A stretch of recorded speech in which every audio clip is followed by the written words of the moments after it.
Hi, and welcome to another Ask Us Anything Live with Intrepid English. My name is Kate R, and I'm the Senior English Teacher with Intrepid English. And every Friday, I do a live on a grammar, vocabulary, or pronunciation point. And today's a little special because I realized that we are doing something really fun, and I wanted to share it with all of you in the hopes that you will start reading it too.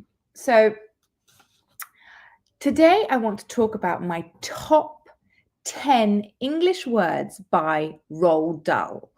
Now, for those of you who don't know Roald Dahl, he is an incredibly famous, extremely popular British children's author.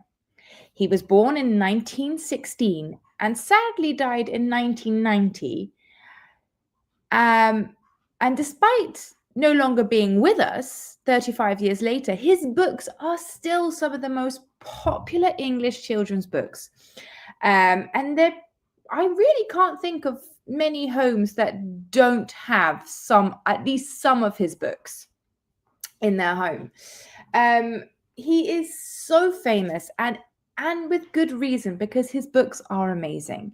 His titles include Matilda, which was a very famous film, done with that wonderful child actress who I can't remember now. But there's also been Charlie and the Chocolate Factory, which even they did another one recently with Johnny Depp in. There's James and the Giant Peach. There's the BFG, which stands for the Big Friendly Giant, which apparently is going to be redone again as a film. There's The Witches, which have been redone again with Anne Hathaway recently, and Fantastic Mr. Fox, which was done with George Clooney. So all of those amazing books have been done as films, but the books are so much better than the films. The books are amazing. They are my favorite children's books. And they are so popular, not just with children. Obviously, he wrote always with children in mind, and he never made it too complicated for children to understand. But he also wrote with adults in mind, the fact that adults would be reading to children. So he never dumbed things down for children. His stories, he wrote them in such a wonderful way. So they're incredibly imaginative, incredibly inventive, but they're also darkly comical and actually quite scary at some points. So The Witches, when I read that as a child, I was scared. But my mum read it to me, and we had such an amazing experience reading that book together. And I now am sharing with my students in our reading club his short stories because, so the topics are always rather interesting. It never ends the way you think. He's always twisting the story in such a wonderful way, but it's also the vocabulary that my students absolutely love. It's such beautiful writing. And sometimes the words are actually what he invented himself. So Roald Dahl wanted to encourage children to read. And so he created words that were often the start of words that children knew. And then he blended, or he changed the endings of the words to create something completely new and funny. So he played with sounds. And so his words are often understood better when read aloud, which is why they are the perfect stories to read in a reading club. And that's why I introduced Roald Dahl to our reading club. So this group our group are not only finding the stories really interesting, but they're also starting to see how the English language works from his clever writing.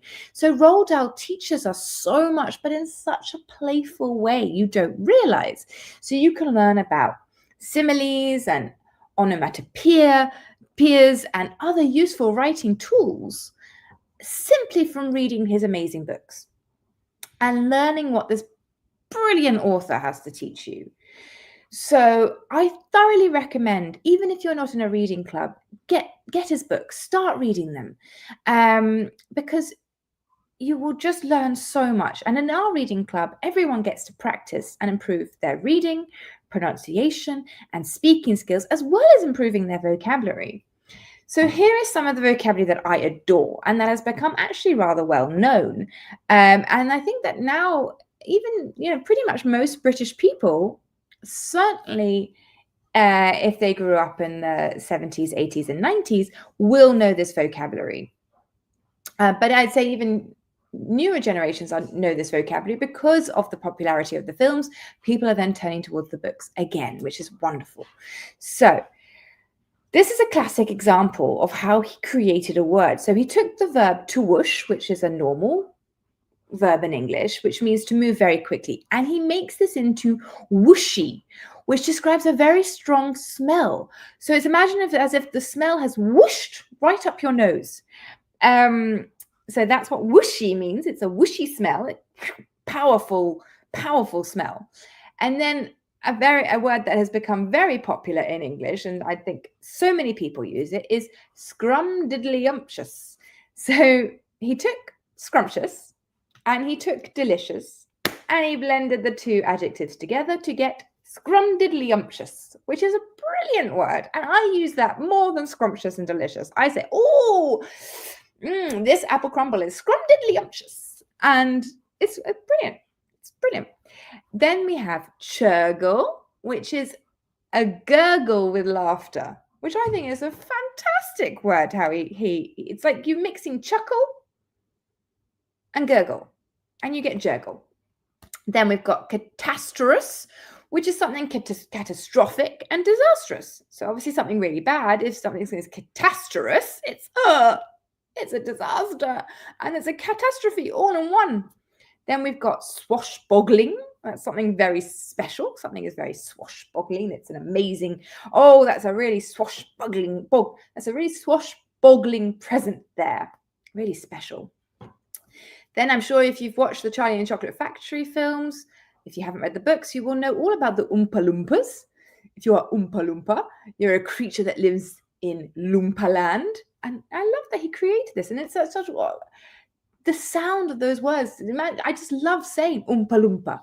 Then we've got splendiferous, which obviously is something splendid and wonderful and marvelous all at once. So what a wonderful word, splendiferous.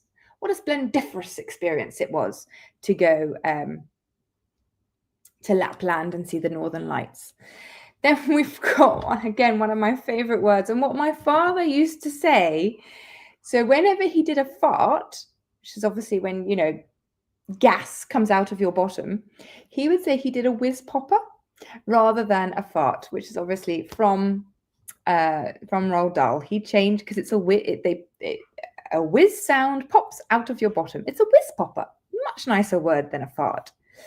You can also say if something's phizz-whizzing, it's excellent. Oh, that's a phizz-whizzing sweet. I think it's from Charlie and the Chocolate Factory. If it's phizz-whizzing, it's excellent. It's delicious. Wow. Then we've got gloriumptious. Again, I love that word. It's glorious and it's wonderful and it's scrumptious and it's glorious all together. Gloriumptious. So I thoroughly recommend starting to read his wonderful books. And so he's got the children's books, but don't forget the autobiographical books of which are called Boy, which is talking about his early life, and Going Solo, which is when he's talking about his adult life, because they're brilliant books. And if you want to join our weekly reading club and read his short stories with us, then please get in touch with me. Either comment below and I will send you the link. Because as part of Intrepid English mission for equality in education, I run this hour-long reading club in English every Thursday for free, and it's available to everybody, no matter the level, to empower everyone in English for free to improve your reading skills, your pronunciation skills, your speaking skills, as well as your vocabulary skills. So if that sounds like something you want to join, you want to come and join this hour of English for free, get in touch now, today. In the meantime, I hope you have a wonderful weekend, an absolutely phizz-whizzing weekend for you all. And bye now.